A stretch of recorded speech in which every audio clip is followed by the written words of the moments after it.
Good morning. I'd like to welcome everybody and thank you all for coming today. My name's Greg Klein. I'm the Pennsylvania Department Commander of the Sons of Union Veterans of the Civil War.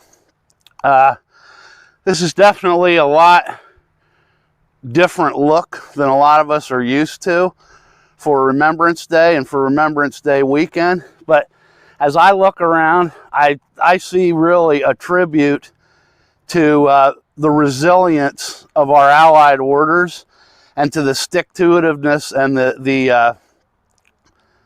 well, basically just the sense of duty that our organizations have. It's great to see everybody here this morning.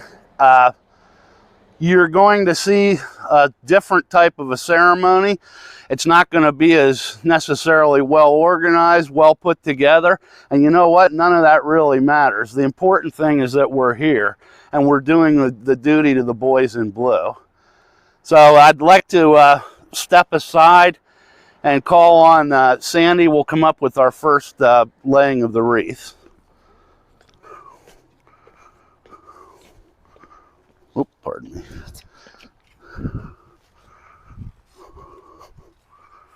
I think I'm going to follow her.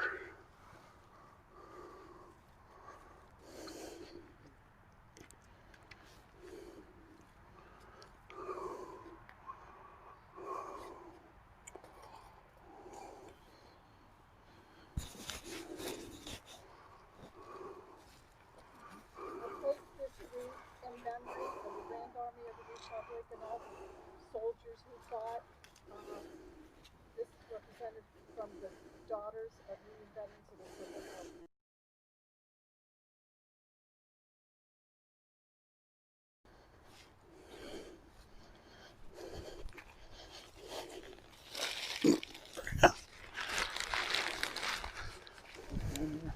War. Yep, go ahead. It doesn't. It's probably light enough, it doesn't matter.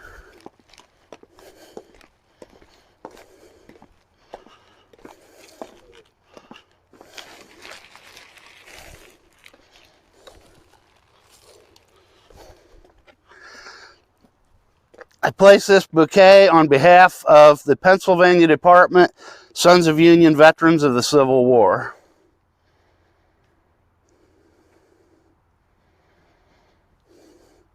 To the left, we'll go back.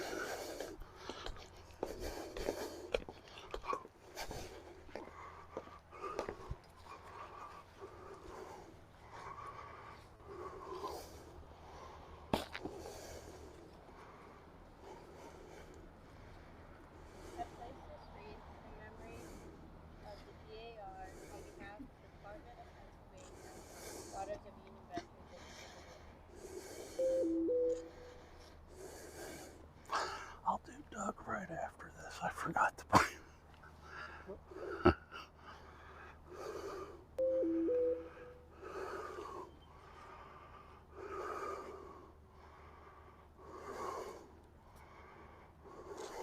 place this wreath on behalf of the Women's Relief Corps, Department of Pennsylvania, in memory of the boys in blue.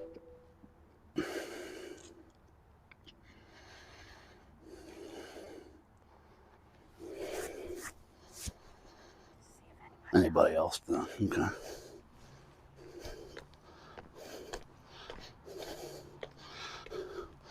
Thank you. Does anyone else have any tributes to offer?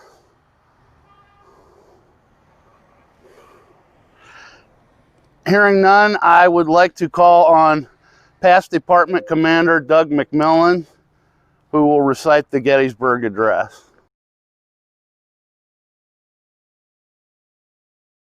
Score and 7 years ago, our fathers brought forth on this continent a new nation, conceived in liberty and dedicated to the proposition that all men are created equal. Now we are engaged in a great civil war, testing whether that nation, or any nation so conceived and so dedicated, can long endure. We are met on a great battlefield of that war. We come to dedicate a portion of that field as a final resting place to those who here gave their lives that that nation might live. It is altogether fitting and proper that we should do this, but in a larger sense, we cannot dedicate, we cannot consecrate, we cannot hallow this ground. The brave men, living and dead, who struggled here have consecrated it far above our poor power to add or detract. The world will little note nor long remember what we say here, but it can never forget what they did here. It is for us, the living rather, to be dedicated here to the great work that they who fought here have thus far so nobly advanced. It is for us to be here dedicated to the unfinished task that remains before us, that from these honored dead we take increased devotion to that cause for which they gave the last full measure of devotion, that we here highly resolve that these dead shall not have died in vain, and that government of the people, by the people, for the people, shall not perish from the earth.